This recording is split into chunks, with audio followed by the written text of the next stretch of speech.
Next is David Blittersdorf, followed by Diana Leeser and Representative Tom Karanzini.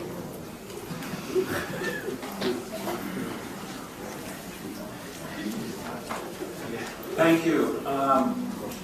My name is David Blittersdorf. I've been in the wind and solar business for 34 years. A native Vermonter, grew up here, and I'm very proud of what Vermont is doing.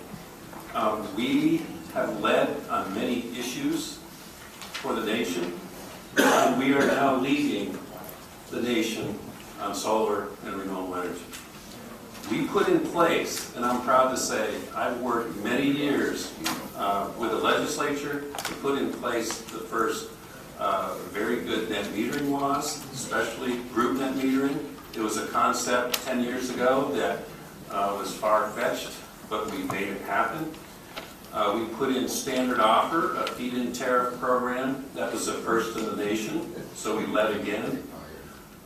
We also put in place a registration program for solar, a first in the nation again. Other states have never done this. Germany does this sort of thing, but no state has ever done it. So we are leading, and it would be really sad with climate change and with finite resources like oil peaking that we would back away from what we're doing today.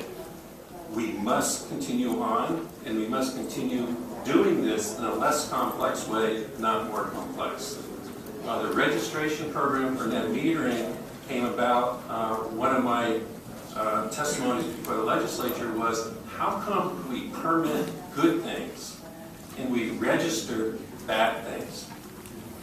And I suggested at the time, why don't we start permitting SUVs and gas-guzzling cars and see how long that would take to register a car? Probably a year or more. So these are things that we're doing right, and we can't back away from doing the right things. And thank you.